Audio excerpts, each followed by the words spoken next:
بسم اللہ الرحمن الرحیم۔ السلام علیکم ناظرین کرام، منگل کا دن صبح کے 8 بجے 9 بجے یہ ولاگ آن ایئر چلا جائے گا۔ آج پارلیمانی کمیٹی قومی سلامتی کے بارے میں اس کا اجلاس بلوایا ہے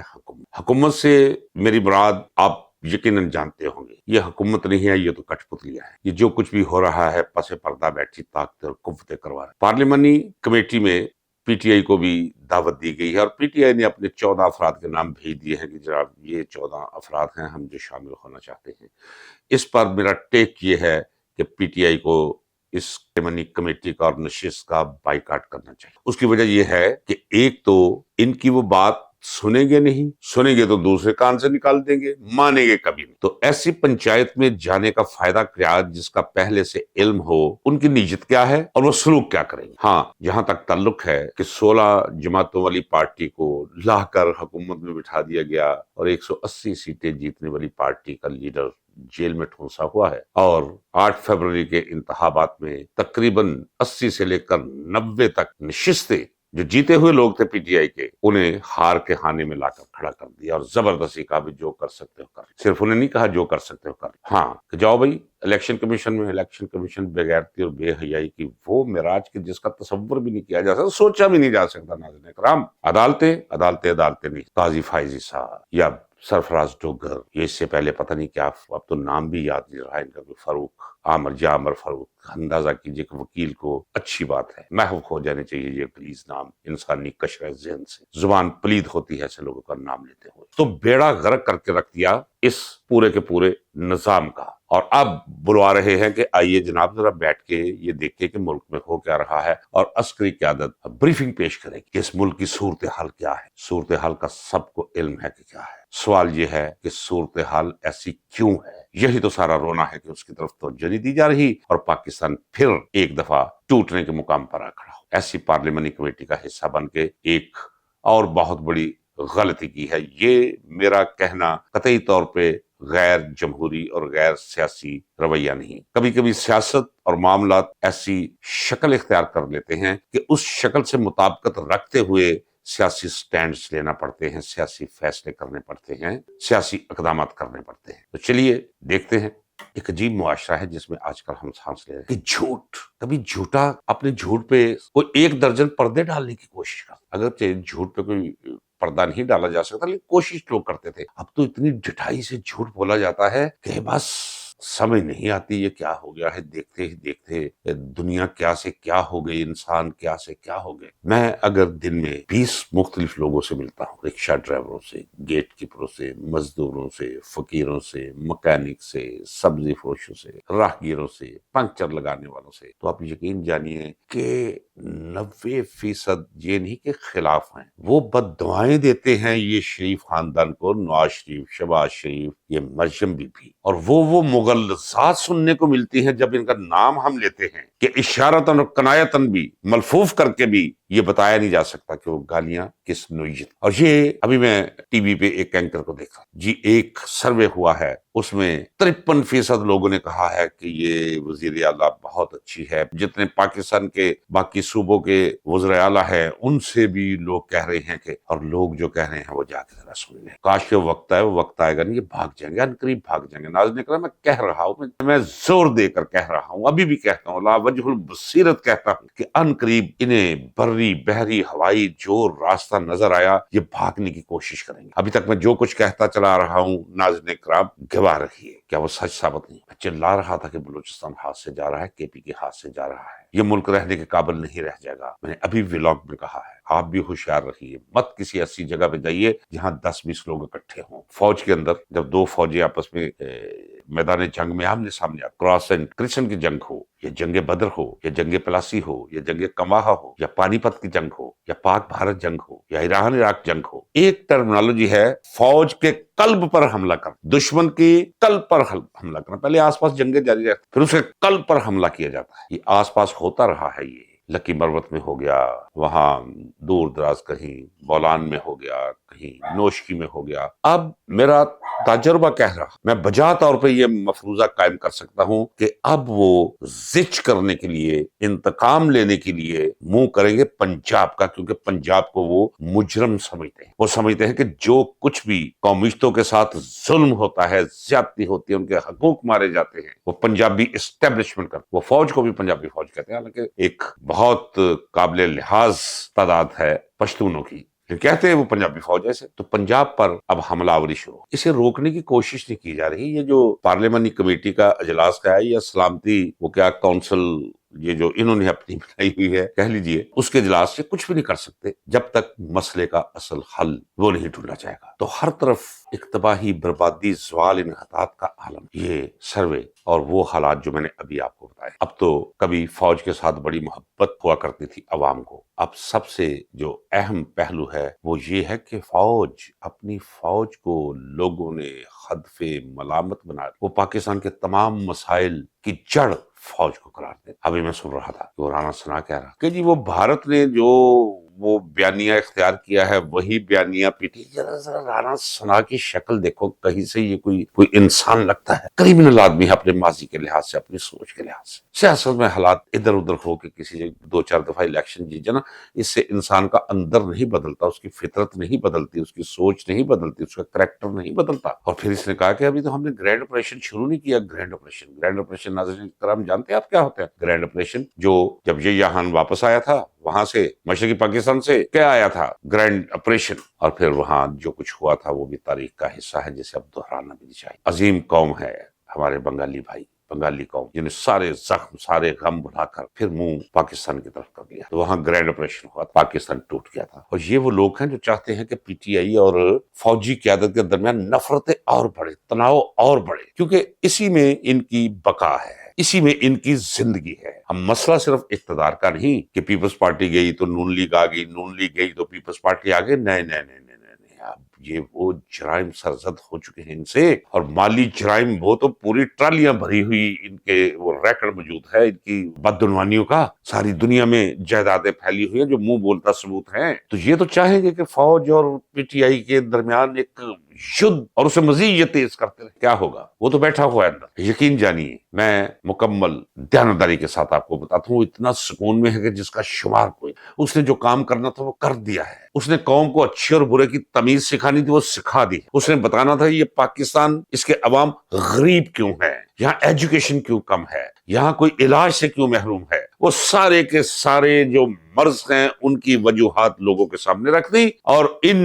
وجوہات کے جو خالق ہیں، ذمہ دار ہیں، ان کے چہرے بھی بے نقاب کر کے عوام کے سامنے وہ لے آیا، اور وہ شعور دیا کہ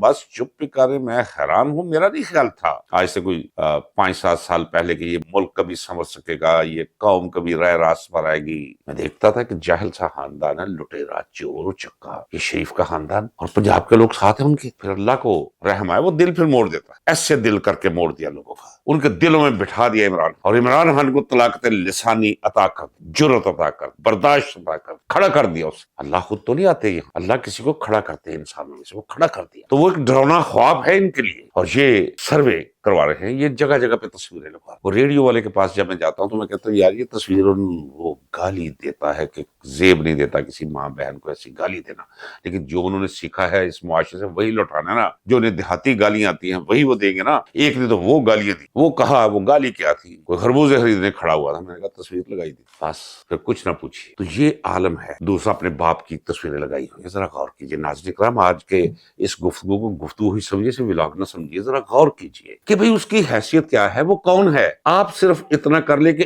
ایک کالم اخبار کا جو ہوتا ہے اس کا 1 انچ اگر لینا ہو تو کتنے ہزار روپے لگتے ہیں فرنٹ پیج پہ،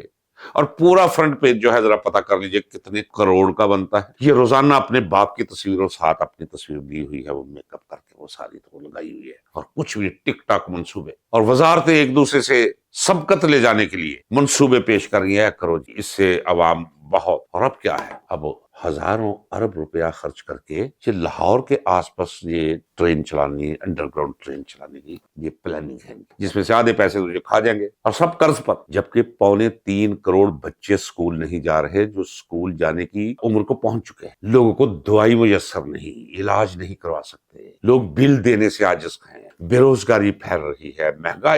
مہنگائی کا جن تو بس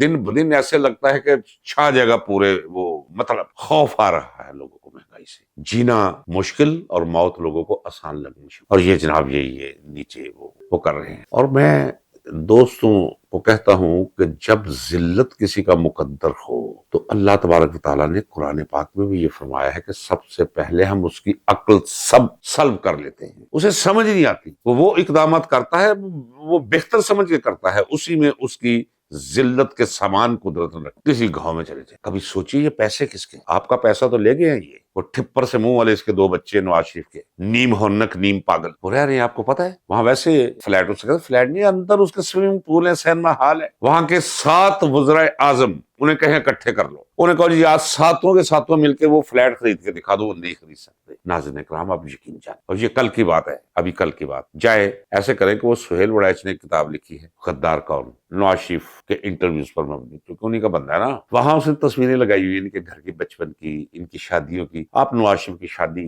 کی تصویر دیکھ، غریب لوگ بیٹھے، نواز شریف نے یہ اچھلے سے جو سیرا اس وقت ملتا ہوگا میرا خیال ہے 20-22 روپے کا، وہ پہنا ہوا ہے، ہر ایک غریب سے چچا، غریب سی خالہ، غریب سی پھوپھیاں، غریب سی گھر کے افراد، میلے کے چلے بچے کھڑے ہیں، کرنڈی کے سوٹ پہن کے کھڑے ہیں وہ، اور پھر اس میں وہ تصویر بھی دیکھ لیں، وہ جو مورس گاڑی اس کے پاس ہوا کرتی تھی نواز شریف کے پاس، یہ ابھی 73 74 75 76 کی بات، کھرب پتی ہو گئی، انہیں کہیں نا، آپ کسی سے بھی بات کہیں گے وہ کہے وہ اتفاق فاؤنڈری تھی، وہ اتفاق فاؤنڈری نہیں تھی، بندہ خدا، یہاں جس کا جی چاہے جائے، آج بھی دیکھ لے جا کے، آج لوگوں نے دبئی میں بنائی ہوئی ہے اور یہاں سگریٹ مانگ کے پی رہے ہیں لوگ، یہ جی دبئی میں جناب میری فرق یہ وہی تھے، سریے کا کام کروایا تھا اس کے، کوئی اسکول سنا ہے، کوئی جنت جلانی کا پروگرام تھا کوئی بہت بڑا سا اپنے علاقے میں، جنڈیالہ شیرا یا پتہ نہیں کیا ہے، تو بس وہی سے وزیر خزانہ، وہاں وزیر خزانہ والی کون سی بات ہے، جس للو پنجو کو پکڑو جو مرضی کر دو، تھا کوئی الیکشن تو تھے ہی نہیں، وہ مہربانیاں تھی، اور پھر انہوں نے قدم رکھتے ہی سیاست میں انہوں نے اربوں خربوں روپے ٹریلینز آف روپے لے کے قوم کو نچوڑ کے بیڑا غرق کر دیا، لیکن سلام عوام کے ریجیکٹ کر کے رکھ دیا 8 فروری کے الیکشن، لیکن اب انہی کی وجہ سے یہ ملک اس مقام پر پہنچ گیا ہے جہاں باقی تو چھوڑیں، اس کی سلامتی اور بقا کو شدید خطرات ہیں اس وقت۔ ناصر نے کہا اب تو میں یہی کہوں گا کہ دعا کیجیے کہ خدا ان سے پیچھا چھڑائے اور ان کے ہینڈلرز سے پیچھا چھڑائے، چھوٹے گا انشاءاللہ، یہ میں آپ کو بتا رہا ہوں، یہ نہ کہیے کہ میں کوئی آپ کو امید دلا رہا ہوں، جو ممکن نہیں ہے، جہاں تک یہ بات پہنچ چکی ہے ایسے ہوگا نہیں، عنقریب یہ اپنے برے انجام تک پہنچیں گے انشاءاللہ سب کے ساتھ۔ یہ چلتے چلتے آپ کو ایک اور دلچسپ سیاسی لطیفہ سناتا چل جاؤں۔ پنجاب پیپلز پارٹی سمجھتی ہے، اور تھا بھی پنجاب گڑھ تھا پیپلز پارٹی، لیکن پیپلز پارٹی سے چھڑوانے کے لیے یہ نواز شریف کو جس طرح یہ فوجی قیادت کرتی ہے، جس طرح یہ 16 سیٹوں والوں کو واجب کمال کر دیا، حکومت دے دی پاکستان، بابا رائٹ از رائٹ، اس طرح ماضی میں بھی رہا ہے، تو پیپلز پارٹی کا پنجاب سے صفایا کر دیا، کچھ تو کروایا، اور اس کے بعد پھر اللہ ماشاء اللہ خود بھی کسر کوئی نہ چھوڑی، اور زرداری نے تو بالکل آگے جیسے سلیٹ پہ لکھی تحریر کو مٹا دیتے ہیں، پانی مار کے دھو دیتے ہیں کسی بہتے ہوئے نالے سے، اس نے تو بالکل ایسے دھو کے رکھ دی نا پارٹی پنجاب سے۔ لیکن اب چونکہ پیپلز پارٹی نے بھی ساتھ دیا ہے فوجی قیادت کا، وہ لانتیں کھٹی ہیں، ساری کمائی ہے، ساری لانتیں اپنی جھولی میں ڈالی ہے، ان کا خیال یہ ہے کہ بہت زیادہ عوام کے نزدیک مغضوب علیہ ہو چکی ہے نون لیگ، اور ان کا خیال ہے کہ عمران کو تو ایسے ہی رکھیں گے، عوام انہیں ووٹ نہیں دے گی نون لیگ کو، تو پیپلز پارٹی کے لیے شاید پنجاب کے اندر واپسی کی راہ نکل آئے، اور نون لیگ چاہتی ہے کہ انہیں پنجاب سے پرے رکھا جائے، بس جو کچھ دے دیا ہے کافی۔ ابھی 2 دن پہلے ڈی ایس پیز کوئی میرے خیال ہے کوئی 100-150 کے قریب، ان میں سے ایس پیز پر پروموٹ کیا ہے، کوئی 50-60 لوگوں کو غالباً۔ پیپلز پارٹی نے 10 ڈی ایس پیز کے نام دیے تھے، ان میں سے ایک کو بھی انہوں نے ایس پی پروموٹ۔ ہاں، اس ضمن میں ایک اور بات بتا دوں، ہر اس شخص کو اب فائلیں تیار کرواتے ہیں، تھانے داروں کی فائلیں تیار کرواتے ہیں، فائلیں ہیں ان کی پڑی ہوئی، اداروں میں نہیں، ان کے گھروں میں، کون کیا ہے یہ نہیں کہ کس کا کس جماعت کے ساتھ تعلق ہے، کسی جماعت کے ساتھ تعلق نہیں رکھتا کوئی سرکاری ملازم، اس کی رائے ہوتی ہے لیکن اسے بھی چھپاتا ہے، لیکن معیار یہ رکھا ہے، پیمانہ یہ رکھا ہے کہ کون وہ ہے جسے ہم جو بھی کہیں گے وہ کر گزرے گا، یعنی جس کے اندر انصاف پسندی موجود ہے، جس کے اندر شرم و حیا اور غیرت اور عزت نام کی کوئی چیز پائی جاتی ہے، اسے پرے کرے وہ نہیں چاہیے۔ ہاں میں جانتا ہوں بہت سے باعزت لوگ ہیں، بہت سے ایماندار اور طاقتور اور دلیر اور بڑے لائق اور قابل پولیس آفیسرز ہیں جو ڈی ایس پی کے ڈی ایس پی رہ گئے ہیں، چونکہ وہ بے غیرت اور بے حیا ہیں۔ تو یہاں تو پروموشنز، بھرتیاں، پورے ملک کا بیڑا غرق ہو چکا ہے، کوئی ایسا پہلو باقی نہیں بچا جو بالکل تباہی اور بربادی کے گھاٹ پہ نہ لا کر انہوں نے لٹا دیا۔ دو صورتیں، یا تو کولیپس کرے گا یہ جس طرح جا رہی ہیں چیزیں۔ ہاں ایک اور چیز ناظرین کرام بتا دوں، میں نے کہا یہ ولاگ نہیں، یہ میری گفتگو ہے آپ سے، جس کا دل چاہے سن لے، ٹکڑوں میں سن لے یا طویل سن لے۔ ایک بات آپ یاد رکھیے ناظرین کرام کہ جس طرف یہ ملک جا رہا ہے اس میں بظاہر تو 100% ہمارا حصہ لگتا ہے اپنوں کا، لیکن یہ ایک ایجنڈا ہے پاکستان کو توڑ مروڑ کے ریزہ ریزہ کر، اور پھر اس کے بعد یونائٹڈ نیشن میں بلوا کر ایٹمی اثاثے جمع کروانے کا۔ جیسے حکومت کو یہ حق حاصل ہے کہ وہ کہے کہ بھئی تمام لوگ اپنا اسلحہ فلان جگہ پہ جمع کر، تو تھانے کی سطح پر کہہ دیا جاتا ہے جی آپ ذمہ دار۔ ایک اور بات یاد ہے کہ وہ بھی میں آپ سے شیئر، افغان پالیسی کے حوالے سے میں آپ سے شیئر کروں۔ ناظرین کرام اب آئیے آپ پتہ کروا لیجئے گا، تمام خفیہ ایجنسیاں پیچھے پڑی ہوئی ہیں تھانے داروں کے۔ جی جناب، ذرا پتہ کر لیجئے، اگر آپ کا کوئی تھانے دار کوئی رشتہ دار ہے، کوئی کسی تھانے کا انچارج ہے تو پتہ کر لیجئے، اسے کہا کہ بھئی تیرے علاقے، تیری حدود کے اندر کتنے افغانی رہتے ہیں۔ یہ افغانی کون ہے؟ حضور والا یہ وہ ہے کہ آج سے 45 برس 45 ایئرس ہو چکے ہیں کم از کم۔ پہلے لوگ آئے تھے، فرض کریں ایک میاں بیوی آئے، بھاگ کے آگے، ان کے گھر بچے پیدا ہوئے، اب وہ جب 25 سال کے ہوئے ان کی شادی کر دی، اب ان کے گھر بچے، تیسری نسل ان کی یہاں، انہیں پتہ ہی نہیں کہ ہم افغانستان، اور ان لوگوں کو تلاش کر کر کے کھینچا جا رہا ہے، گریبانوں سے پکڑ کر تھانوں میں بند کیا جا رہا ہے، پورے پاکستان کے اندر، پورے پنجاب کے اندر۔ بالکل، تو یہ جو سلوک کیا جا رہا ہے افغانوں کے ساتھ، اس کی ہم مذمت کرتے ہیں اور ہر شخص کو مذمت کرنی چاہیے۔ یہاں دیکھیے دوسری طرف، یہاں سے آپ امریکہ جاتے ہیں، فرانس جاتے ہیں، کہیں بھی جاتے ہیں تو 3 سال وہاں جا کر رہتے ہیں، اس کے بعد آپ وہاں کی شہریت رکھتے ہیں اور پھر پورے مساوی حقوق سے استفادہ کرتے ہیں آپ۔ اور یہ برادر مسلمان، یہ وہ ملک ہے جس نے اہلاً و سہلاً مرحبا مرحبا کے بینر لگائے تھے، آ جاؤ ادھر، چونکہ امریکہ کی جنگ لڑ 79 دسمبر میں جب سوویت یونین یعنی روس نے قبضہ کیا تھا کابل پر، تو امریکہ نے پاکستان کو پکڑ کے آگے۔ یہ جو باتیں ہیں نا کہ پہلے تو جناب انہوں نے اکیلے لڑی، یہ ان کا ایک بیانیہ بنایا ہوا نہیں۔ اسی رات، جس رات 29 کی رات تھی، وہ غالباً 29 دسمبر تھا، سن 1979 تھا، تو اسی وقت امریکہ وہ جنرل ضیاء الحق کے ساتھ کال پہ آ گیا تھا۔ پہلے تو ایسے لگا کہ وہ جنرل ضیاء الحق اکیلا کھڑا ہے فوج کو لے کر، بڑا فخر ہے نہیں کہ ہم نے افغانستان کی جنگ لڑی، جنگ لڑ کے یہ آج جو کچھ آپ کے ساتھ ہو رہا ہے، آپ کے ساتھ کیا ہونا ہے؟ آپ تو محفوظ ہیں اپنے اپنے بنکروں میں، اپنے اپنے گھروں میں،